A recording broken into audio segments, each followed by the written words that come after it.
வணக்கம் மக்களே. இன்னைக்கு நம்ம கொஸ்டின் என்னன்னா 2x² - 5x + 16. What is 4 of alpha square by beta into 1 to the power 1/3 plus beta square by alpha to the power 1/3. If alpha beta are the roots of the polynomial அப்படின்னா இதுக்கு உங்களுக்கு ஒரு விஷயம் தெரிஞ்சிருக்கணும். Alpha plus beta அப்படின்றது என்னன்னா -b/a. இங்கே இந்தது a, இந்தது b, இந்தது c constant. And இந்த எக்ஸ் பக்கத்தில் இருக்கிற டர்மும் எக்ஸ் ஸ்கொயர் பக்கத்தில் இருக்கிற டர்ம் a இது b. ஓகேவா? இதில் -bன்றது என்ன? b வந்து -5. இது ஃபுல்லாக எடுத்தால் b. -b அப்படின்றது -bன்றது 5. ஸோ 5. இங்கே ஏ நம்ம என்ன கொடுத்துருக்கோம்? 2. ஸோ 2. அண்ட் ஆல்ஃபா பீட்டா இங்கே உள்ள c/a. c இங்கே என்னது? 16. 16/2 8. இப்போ இதுதான் ஈக்குவேஷன்.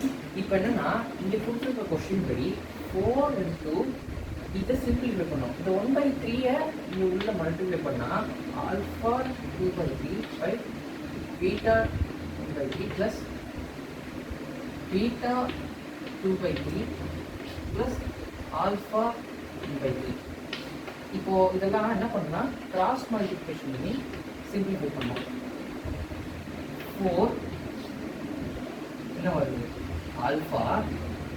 இதே இது மல்டிப்ளை பண்ணால் பீட்டா பை இது மல்டிப்ளை பண்ணோன்னா என்ன வரும் அப்படின்னா ஆல்ஃபா பீட்டா. ஏன்னா பவர் சேம் பட் பேஸ் டிஃப்ரெண்ட்னா ஆல்ஃபா பீட்டா 1/3 எழுதிக்கலாம்.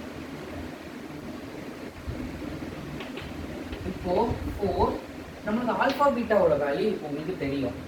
5/2 5/2 divided by alpha beta to the power 1/3. Anything to the power, அதாவது a to the power 1/3 எழுதியிருந்தா அதை நம்ம கியூப் ரூட்டுமே எழுதிக்கலாம். கியூப் ரூட்டின்னு எழுதிக்கலாம். இங்கே நம்மளுக்கு 8 to the power 1/3னா அதை கியூப் ரூட் ஆஃப் 8 எழுதிக்கலாம். ஸோ அதனால தான் அந்த இடத்துல 2 போடுறேன். ஓகேவா? இப்போ என்னன்னா சிம்பிளிஃபை. இந்த 2 கேன்சல், இந்த 2 கேன்சல். ஸோ 5 தான் இந்த இதுக்கான ஆன்சர். தேங்க்யூ.